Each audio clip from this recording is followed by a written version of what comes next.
Welcome to One Spaces this Tuesday evening. We're going to dissect the TRIFIC Green I-REIT. We'll start with understanding TRIFIC itself, and then we'll go towards just understanding the offer that they have in the market. And I'll start with my guests. I want them to introduce themselves briefly, and then I'll get into TRIFIC. So I'll start with Brenda. Maybe you can introduce yourself. I've known you for a while now. Tell us a bit about yourself, what you do at TRIFIC, and then we'll get started. Thank you. Good evening, good morning, or good afternoon, depending on where anybody is logging in from. My name is Brenda Bathy. I am the CEO of Two Rivers International Finance and Innovation Center, Special Economic Zone, otherwise known as TRIFIC SEZ. I've been with TRIFIC since its inception in mid-2023, and I'm delighted to be here. I'm very delighted on this landmark transaction. Thank you. Pius, please introduce yourself and tell us a bit about what you do. Good evening, everyone. It's such a pleasure to have this forum and conversation today. But I'd like telling people I'm in the business of making people wealthy, and I do that at Nabo Capital, where I'm the CEO and managing director, and I'm extremely keen to be part of this amazing project where we are bringing very innovative products to the market. And I'm forward to discussing more about this opportunity. Thank you. Thank you for the brief introduction. So just want to start with Brenda. Could you lay out for us TRIFIC itself in a broad perspective? For someone who's totally new in this space, who is TRIFIC? So TRIFIC is the first and only privately owned bespoke to business services special economic zone here in Kenya. There are many other special economic zones in Kenya. At the last count, about 37, but TRIFIC is the only one that is bespoke to business services. The other special economic zones may be looking at manufacturing, logistics, warehousing, or mixed use, horticulture, floriculture. There's a broad range of different special economic zones, industrial, etc. But for us as TRIFIC, we are the first privately owned business services special economic zone. And we're located at the Two Rivers ecosystem, which is also within the UN diplomatic blue zone, which also gives a lot of prestige to the address where we are located.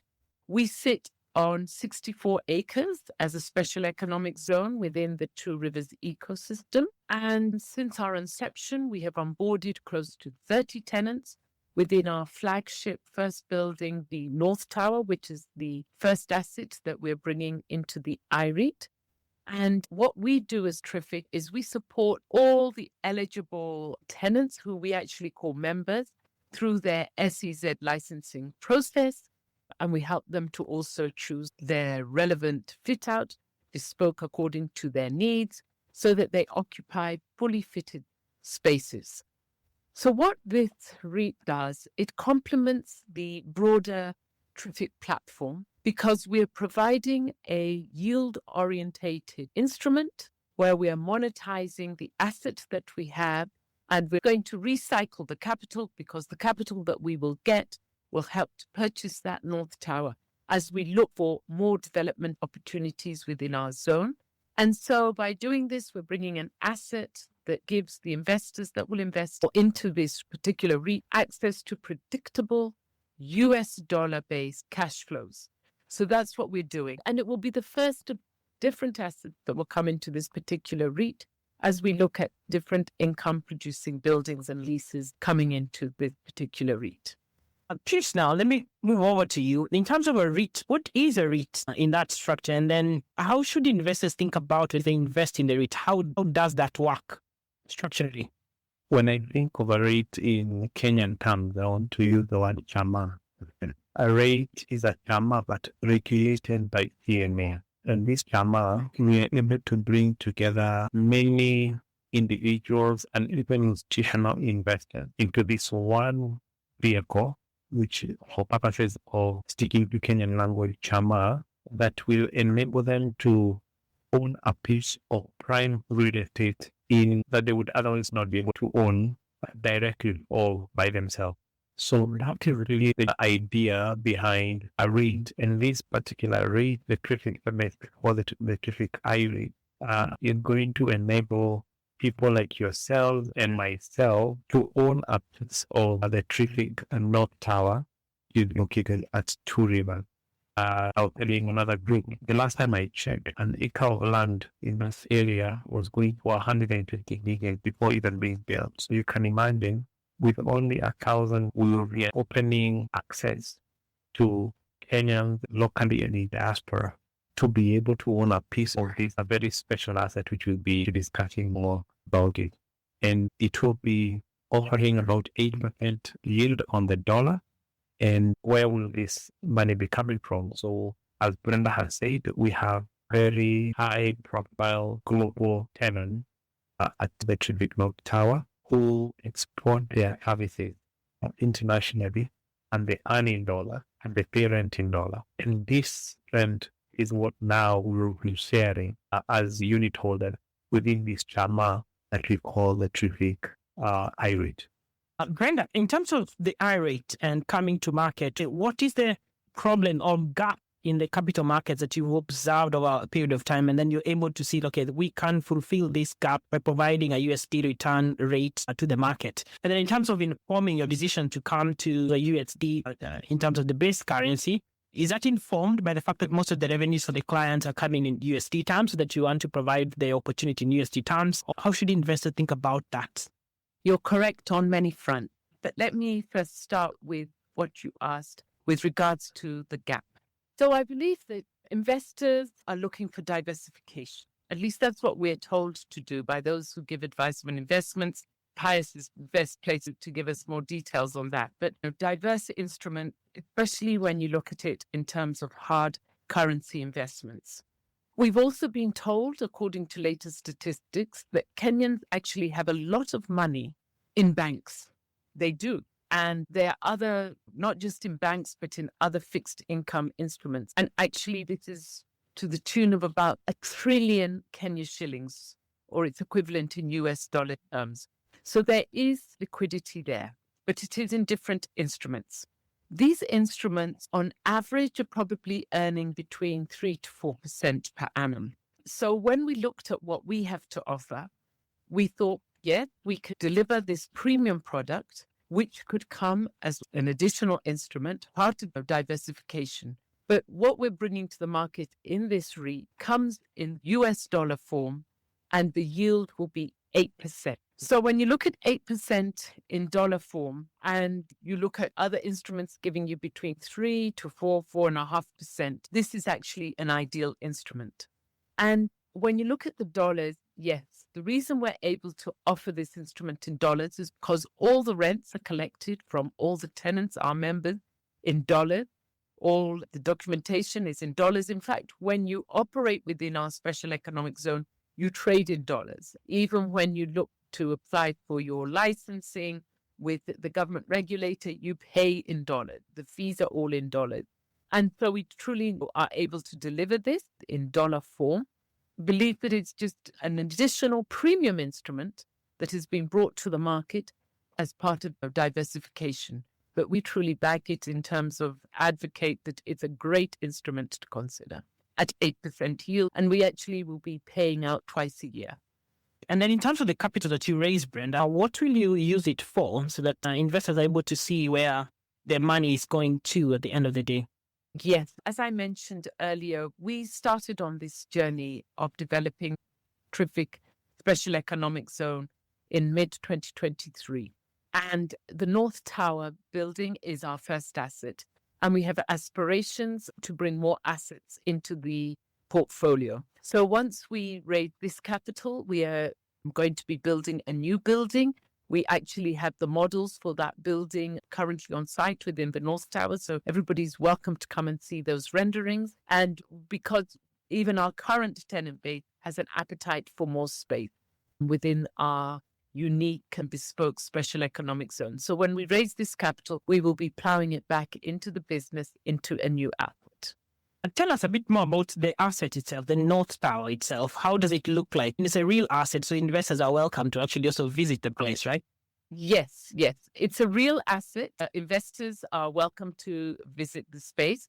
It's 8 floors of a building at 174,000 square feet.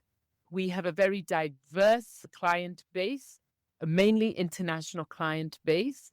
It's a green EDGE certified building within the Two Rivers ecosystem. The building will come to the REIT as fully let.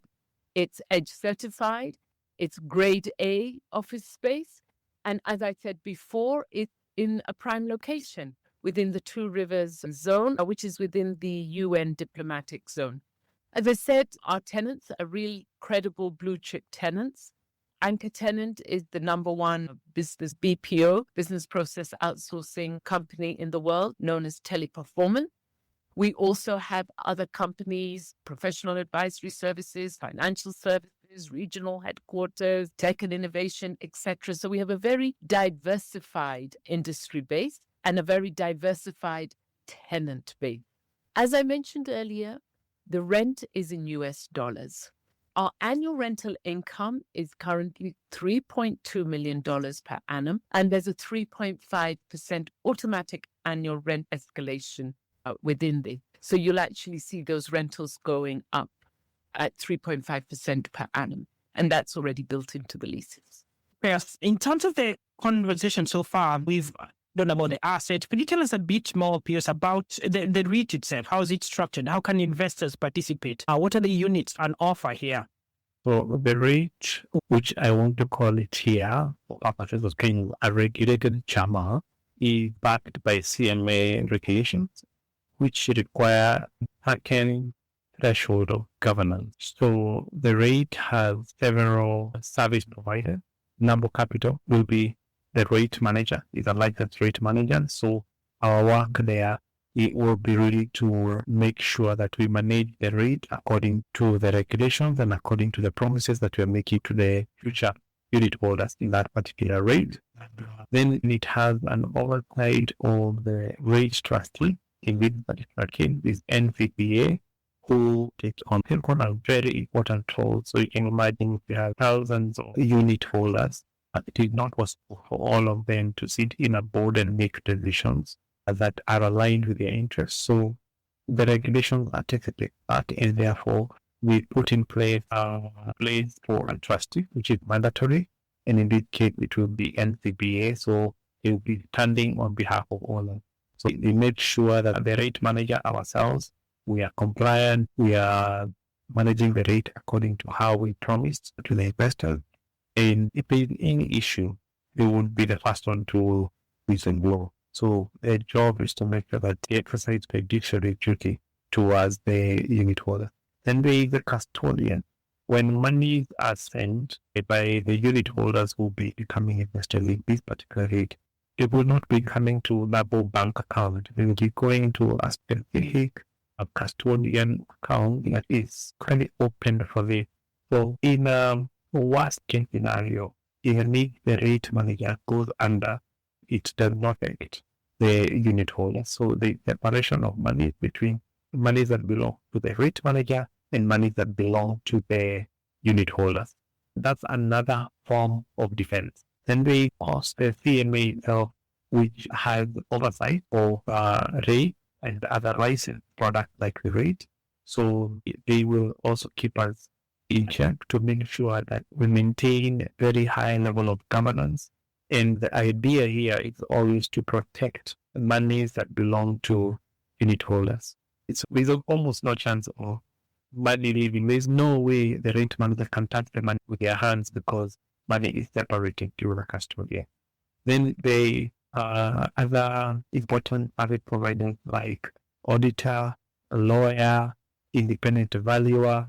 So there is a whole group of service providers that are put in place to make sure that this will be working. We'll also have a role as a manager. So just to make sure that they are well maintained and they're able to deliver the return that they're promising to the customers. So that's the structure. In terms of access, it's a very simple thing. The offer opened last week on 13th of May 2023. The offer will be closing on June 12, 2026. And we expect allotments to happen on June 16, 2026. And the settlement will happen on 18th. How do you access this? So Simply go to C&R registrars, our website. There will be a link. It's fully digital. And if you have a CDC account, you'll be able to get your share as well.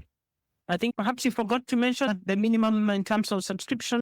Very important. So this is the cheapest REIT so far. $1,000, so $1,000 is the minimum investment. And they will be available in the secondary market for trading, the same level of units, right? Correct. It will also be available the NSE for trading. So you can go in and out as you wish. Brenda, what's the size of the cake that we want the public to participate in? And perhaps you can reiterate what the pieces of the cake look like for someone who's subscribing. And how much can I subscribe to all of it, to some of it, to a little of it? You can definitely subscribe to as much as you wish. The offer size in total is $37.2 million. What we're doing at the moment, though, we are targeting in this particular raise $29.8 million. And the reason that it's $29.8 million vis-a-vis the full size of 37.2 is because ourselves as the promoter, TRIFIC Special Economic Zone, are required by the laws of Kenya to hold a position of at least 20% within this REIT. So we will hold on to 20%, which is 7.4 million. This is also good because it safeguards we have an interest in the REIT being very successful. The proceeds raised will also be used to settle the transaction expenses, which are there. And when you go in to look at the memorandum or the prospectus, you'll find all these details. And these expenses are at $1.4 million. And then the remainder of the money, as I said previously, is going to be deployed towards acquiring the North Tower. In terms of can you purchase all of it? Yes, you can. But not the 80%, 20% we will hold on to as the promoter. So what I'm hearing from you is that there's skin in the game from TRIFIC themselves. Definitely. There's skin in the game from us all the time. And also to just give a different flavor as well. It's a special economic zone, which is this sort of island that operates within the economy, within the acreage that we have at Two Rivers. But we as TRIFIC are the operator of this zone. So we definitely are the ones who interact with the regulator, CESA, who is actually a great regulator. That's the Special Economic Zone Authority. And so we have skin in the game throughout. We operate the zone and make sure that it runs smoothly as per the guidelines and the laws of the Special Economics. And you are also located at the North Tower yourself, right? Sure. Very much located within TRIFIC, within the North Tower. So that's why we say people should come and visit us.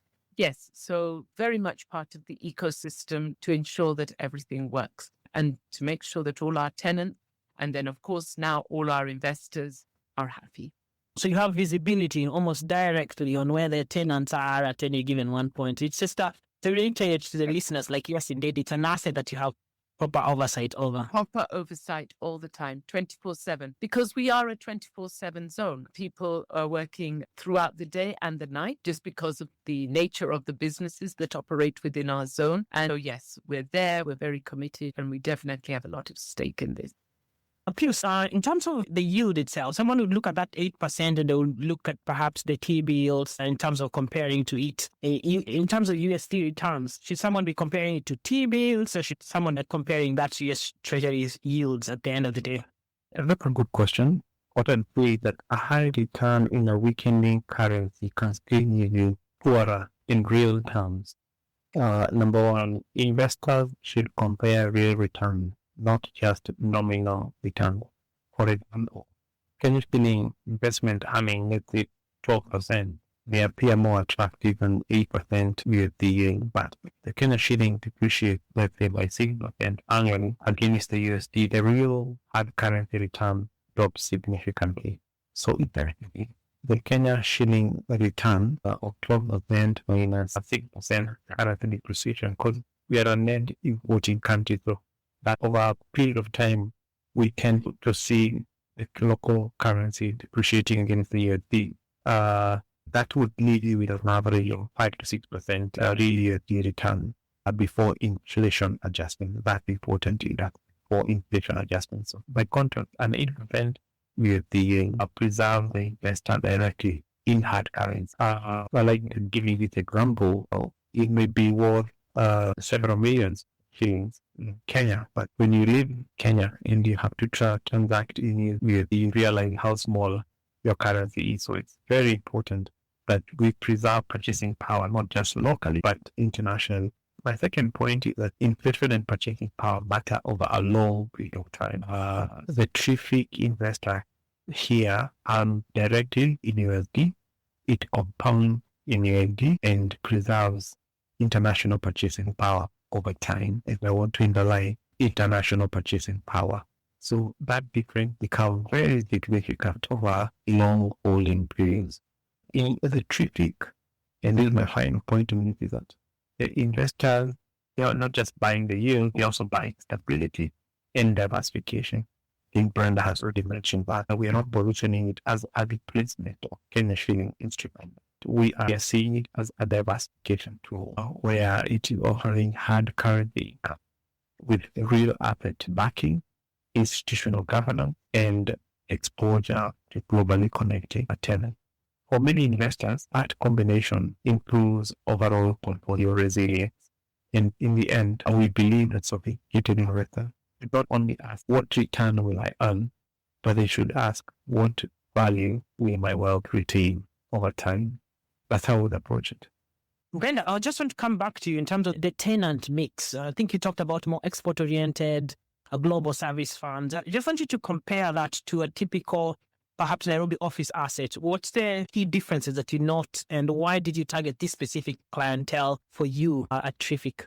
So for us as TRIFIC, as I told you, we are special in that it's an asset, it's an office space that is domiciled within a special economic zone. And so what we do is we host export-orientated tenants and global service firms, those that are exporting their services outside the country. And it is in this way we're able to distinguish ourselves as the North Tower from other similar grade A office spaces around Nairobi. Now, these tenants are serving global markets. It also means that this I-REIT will be insulated against domestic shocks and other related demand cycles. And it is in this way we're able to give you some certainty that the rental income is predicted. And as I said, you get a 3.5% annual escalation. We also have a lot of cost discipline within the REIT. And so we've been able to give this net yield of 8%, which is definitely very achievable. So remember, we are in a special economic zone.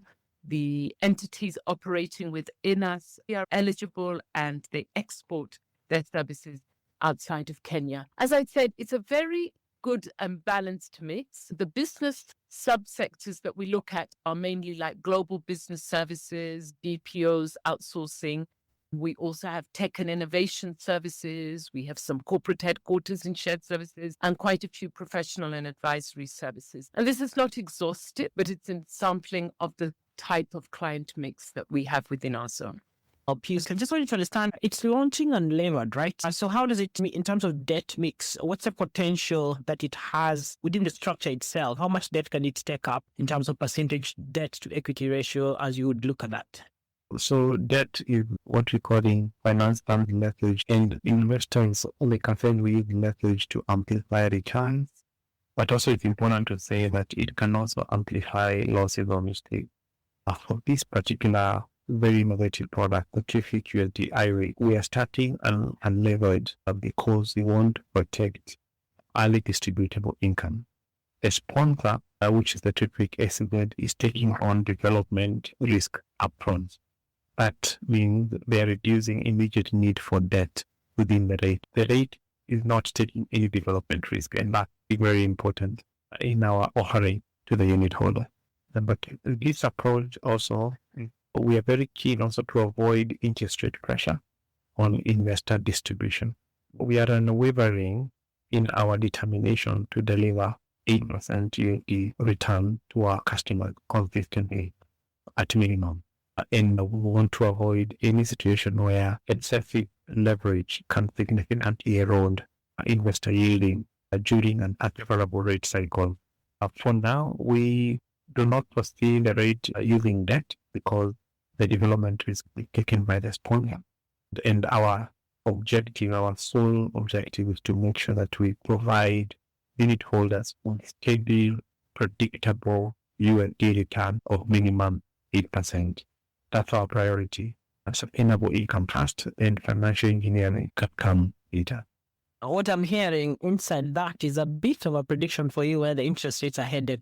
I am not saying anything. I know you can't say anything, but I hear you. And Brenda, back to you a little bit. I want to understand a bit about the green certification. Could you tell us a bit about it and why TRIFIC has this green certification? What does it mean practically? So on the green certification, this infers to the certification we have for our building, the North Tower, and actually for all the buildings that will be within our special economic zone. They're EDGE IFC certified, and they actually also meet the CMA green certification. So not only do we have this certification on our buildings, we also have some mandates that we've given to ourselves in terms of being green. And this includes keeping 30% of the acreage we have as the special economic zone allocated to green spaces. It refers to the way that we are part of the Two Rivers system that recycles 85% of its wastewater. It also talks about the solar energy that is part of the infrastructure within the Two Rivers zone. And so with that, we have various touch points that allude to the green certification. So this is part of just our commitment to being green, and also it's just the right thing to do. Perhaps when you come to that green certification, are there tenants who and maybe develop a greater interest in you when they hear that you have a green certification? Is that the appeal on it also? It definitely helps. For some tenants more than others, but truly when they hear about it, when they see it and they feel it, it's definitely an attraction to the tenants. And that's why I always say people should come and see us and see the different spaces that have been created. And even when they do their own fit outs or we do the fit outs for them, you can see this whole element of green is very much part of the ethos of how we operate. There are many tenants around the world. They are very keen, especially on their carbon footprint. So I think that green certification, that's the appeal right there, right? It is, and it's also within the CMA, they encourage it as well. It's a great appeal. You're right. Could I add to that? Yes, please. I think if I may add to what my colleague has said, sustainability is becoming a business requirement and not just a branding exercise. The value is broader than rental premium alone, how we see in the integrated infrastructure within the Two Rivers ecosystem that includes energy and utility efficiency, strengthen tenant attractiveness and operational quality. But we also being global firms increasingly prefer environments which are aligned with ESG and sustainability principles. Again, the clean positioning enhance the attractiveness of the particular rating institution with sustainability mandate. So all in all, we believe that the green infrastructure may not always command a higher rent immediately, but it will increasingly attract better capital and better tenants. That's what I thought to Is there any tax incentive attached to that green certification that may extend to investors' appeals? In that regard, I'm also asking, what are the the withholding tax that comes with the USC returns that you've promised the investors? That's what I'm asking. I was also asking if there could be any in terms of WHT perhaps being removed for certain investors. Not anything the directing that we've mentioned here. Maybe Brenda can help me. The tax incentives are coming from the SEZ side as opposed to the green certification. Brenda? Yes, currently no. There are no incentives given for the green certification yet. But of course, these are always things that we can advocate for. But now that you've raised the whole thing of these strategic incentives that you get within a special economic zone, I want to take the opportunity to clarify that these strategic incentives within the SEZ, they don't flow into the I-REIT per se. The I-REIT may be exempt from corporate tax, which is in line with provisions of the Income Tax Act. But the SEZ benefits are for the tenants of the North Tower and of the Special Economic Zone. That's very important. And also when we look at some strategic incentives within the SEZ framework, it's also important to understand that employment tax, PAYE, and all the other employment taxes are not exempt when you're within a special economic zone. And this is a very critical inflow into the KRA as well. As we know, PAYE is very important. And it's also to be mindful that, yes, within a special economic zone, all those employment taxes are there and are paid by all the members and all the tenants. For Brenda, in terms of the pipeline that you see and demand and all for the North Tower and the SEZ itself, what do the clients tell you in terms of what you're seeing in terms of their demand profile going forward? Actually, it's extremely positive. Even as recently as today, a current tenant has come to us requesting for additional space. And as we take this building, the North Tower, to the REIT, it's going to the REIT fully let. And we have the Victoria Tower within Two Rivers, which is now also gazetted as a special economic zone. And so we are actually now taking listings towards the Victoria Tower. And then we have started all the foundation and piling works for our new tower, which will be coming up within the next 15 months. So the demand is definitely there, and that's why we will be using the resources that we get from this REIT and putting it back into the new tower and going forward with that. So it will be a model that we'll continue to replicate. It is something that we've taken from concept to proof. It's living proof, it's working, and we have some very happy tenants. The demand is there. And Pius, in terms of the investor interest, what are wananchi telling you so far? We are seeing very strong interest from our target customers when engaging institutional and retail investors, particularly institutional investing. And we are seeing strong demand at the moment. The market response has been strong, but sophisticated investors have been asking deeper questions.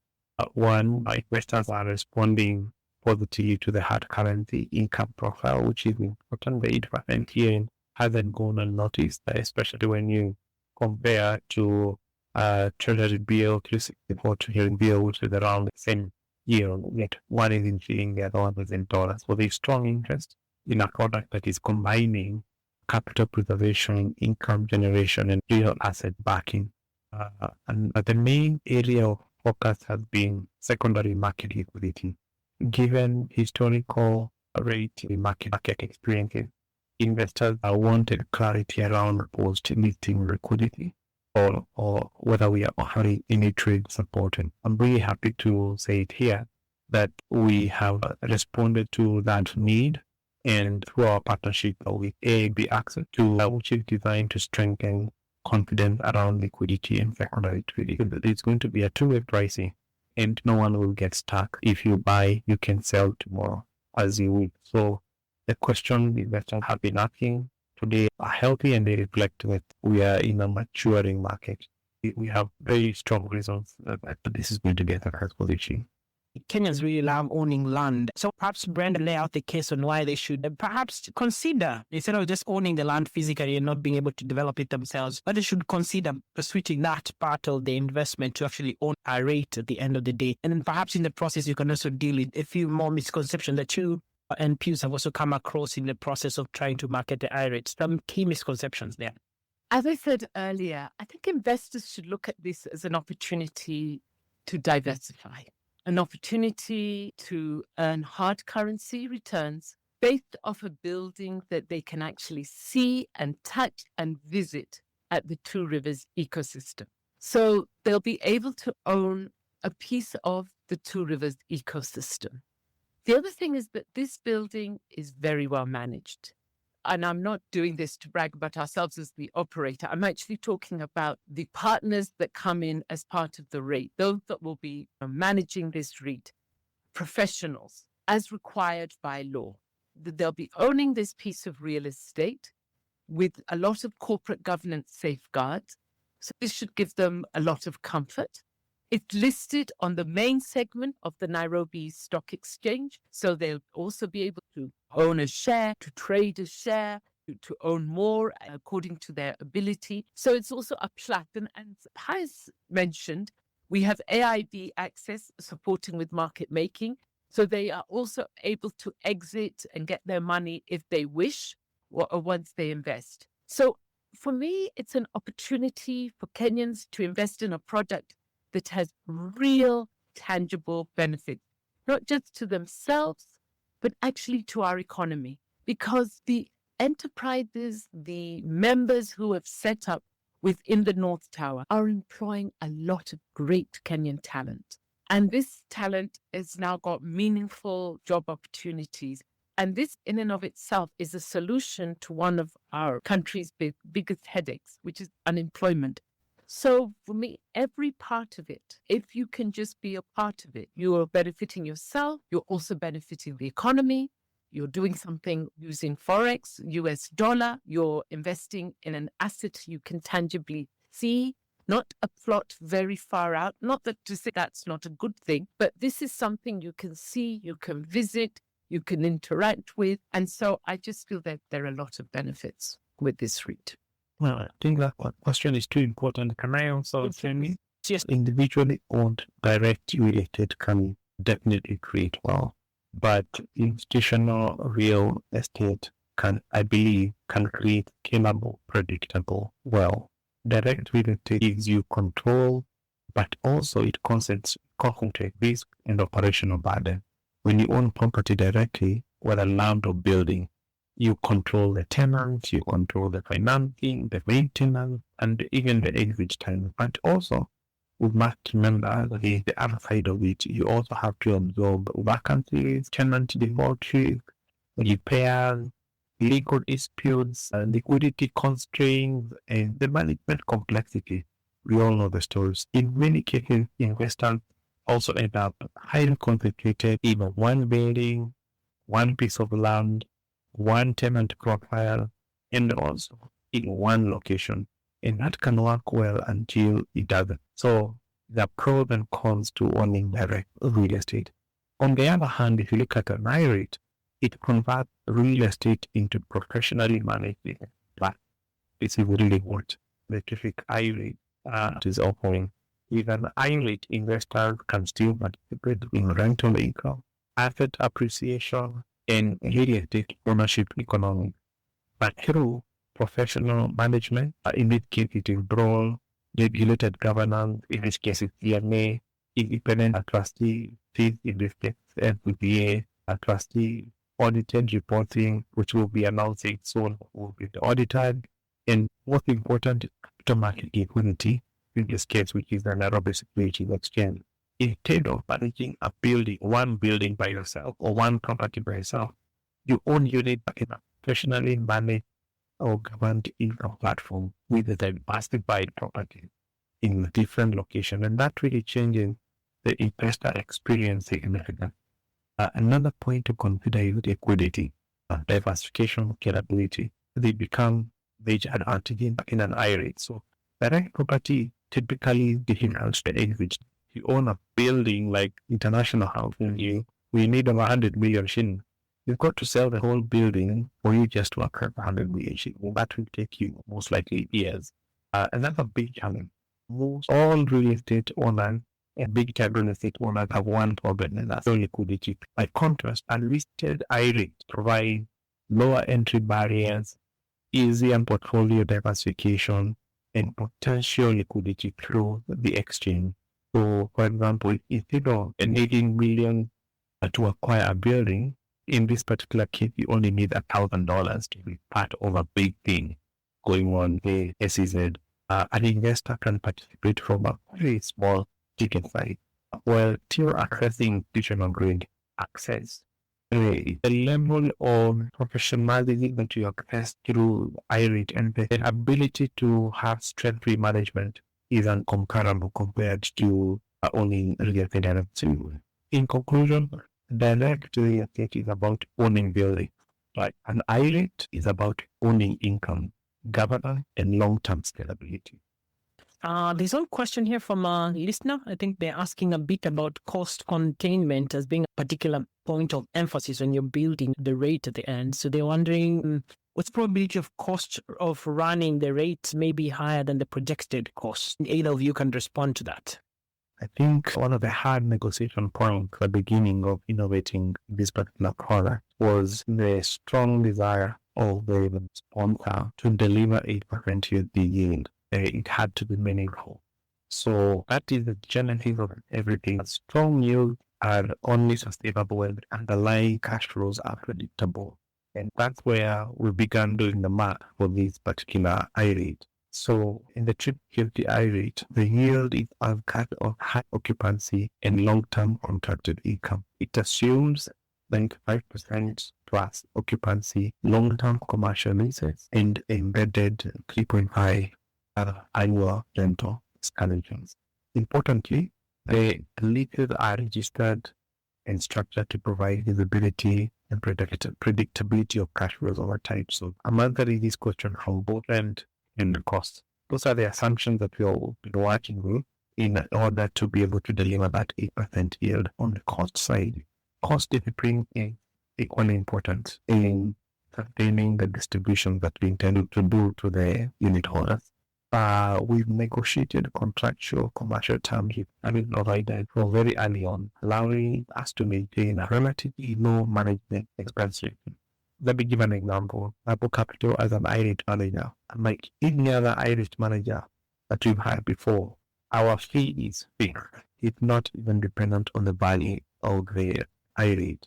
It's fixed and minimalistic, just to make sure that all of us as service providers fit $200,000 per annum and protect the 8%. It's cost discipline that be very important for us to arrive here. Additionally, the promoter has committed to support cost governance beyond a monthly threshold.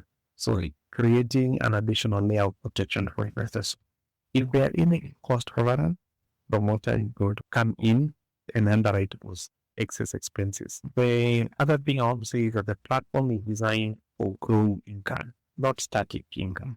Because rental income escalates annually at 8.5%, while the cost base will remain disciplined, and the expectation is that distributable income will grow over time as the platform will heal.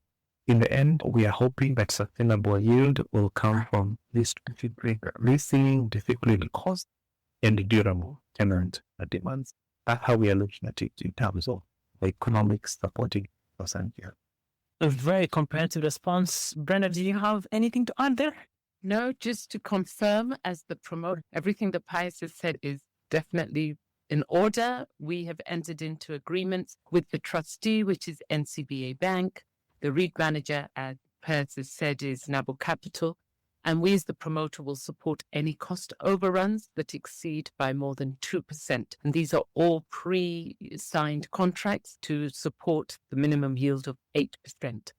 And then indeed, because of the sustainability of the yield, as Pius has mentioned, you have the 3.5% year-on-year rent escalation. So the cost base is being kept low, and that this inevitably will see this yield to continue to grow. I have a couple of questions now as we close. So I think one would be for you, Brenda, in terms of big picture going forward. TRIFIC SEZ is fast in terms of service-oriented SEZs in Kenya. What's your vision in terms of spurring economic activity in the country? What's your long-term vision for TRIFIC and for the I-REIT itself? When you look ahead 5 years from now, where do you want to see both TRIFIC SEZ and the I-REIT itself? When I look at this, I see scale and I see a paradigm shift. A paradigm shift on how high quality real estate, because that's what we have within the Two Rivers zone, and indeed infrastructure, because remember, this zone is supported by great infrastructure that has already been developed. You come in, there's roads, the electricity, lifestyle amenities, residential housing, and once again, great location. And so when you look at this, I think we've seen some good lessons, maybe even unique lessons on how a developer can tap into existing legal provisions. So, for instance, this SEZ framework, which has been in existence since 2015, and then the developer took on the development risk, so the development of the North Tower, and then has now structured a product that they can actually bring to market, a green product. And we can see from market demand that there's appetite for it. Now take it to the public, take it with hard currency, the US dollar. And so all we see is scale. And so our ambition is to scale this model across sectors, maybe across jurisdictions. And we actually also see that it can be one of different products that we can help support our capital markets with. And I think we can continue to be innovative, because this is definitely innovation, and be responsive to the demands of the consumer, to different trends, and indeed best practice. And hopefully we'll also be a showcase for best practice. And now, Piers, perhaps reiterate the key dates and the key ways to participate, and then we do our closing statements. So I want you to just reiterate the key things that investors should remember about the green I-REIT, and then the specific dates, the deadlines are.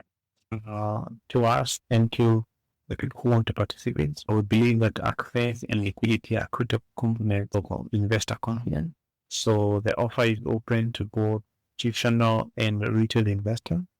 Units, again, I want to mention it, are priced at $1 per unit with a minimum trading lot of 1,000 units, which translates to a minimum ticket price of $1,000, just to make it accessible to as many people as possible. The application process is fully digitized. So those who want to participate, we encourage them to subscribe online through the C&R registrar. Let me just repeat one, C&R registrar, an online process, and therefore it's going to be quite easy. If at all we wish to come to the board directly, we are happy to also to assist them with that particular process. We've already mentioned, even post on the IPO, we are very keen to make sure everything are going to be a success. So we are working with AIB Access as a market maker to support two-way pricing and secondary market liquidity. The key bit, again, the offer went live on 13th of May 2026.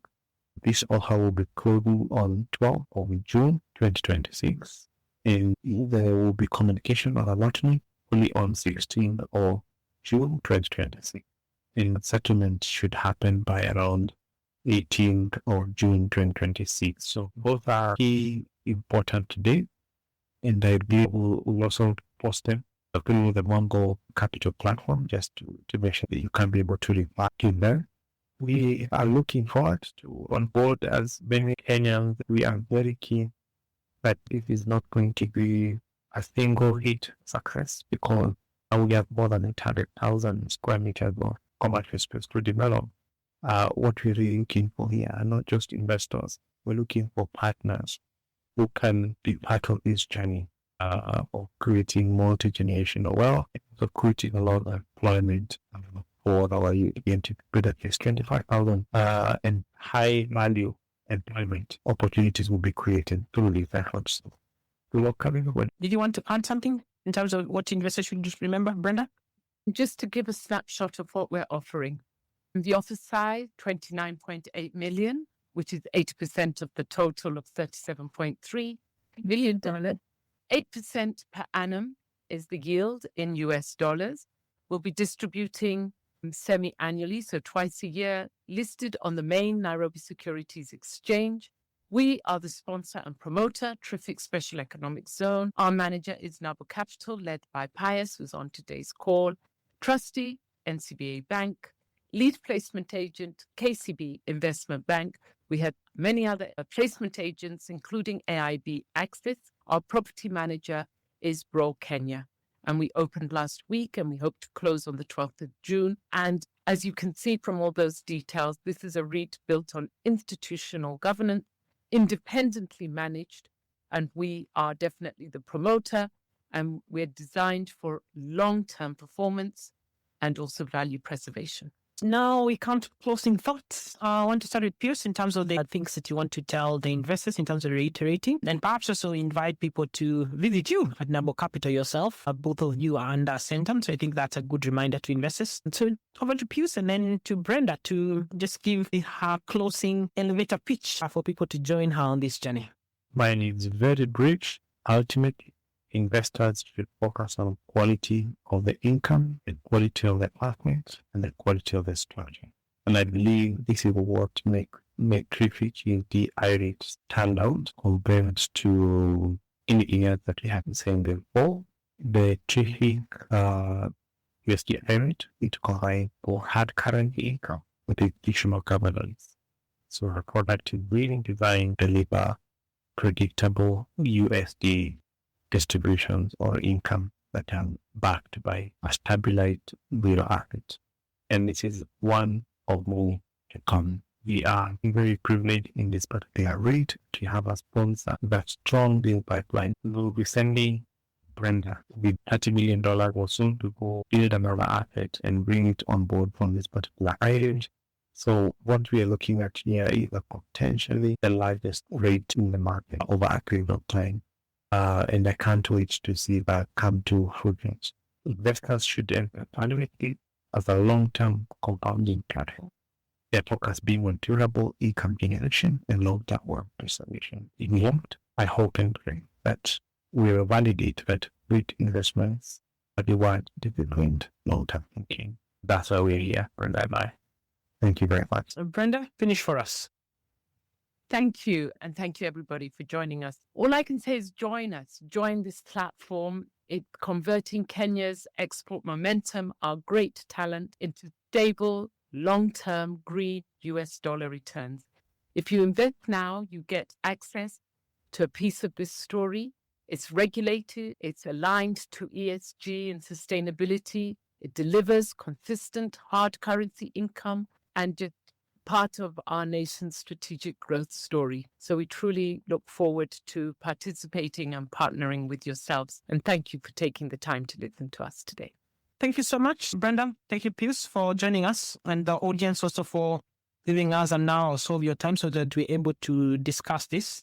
I want to welcome you once again to participate in this offer. If you go to our timeline, we posted a prospectus if you want to read about it and also get more details about it. The other thing that I wanted to remind us also is the key dates. Just make sure that you apply as quickly as possible so that you don't wait until the deadline like Kenyans always do. So from Brenda, Pius, and I is a thank you for the past hour, and we welcome you to participate in this offer.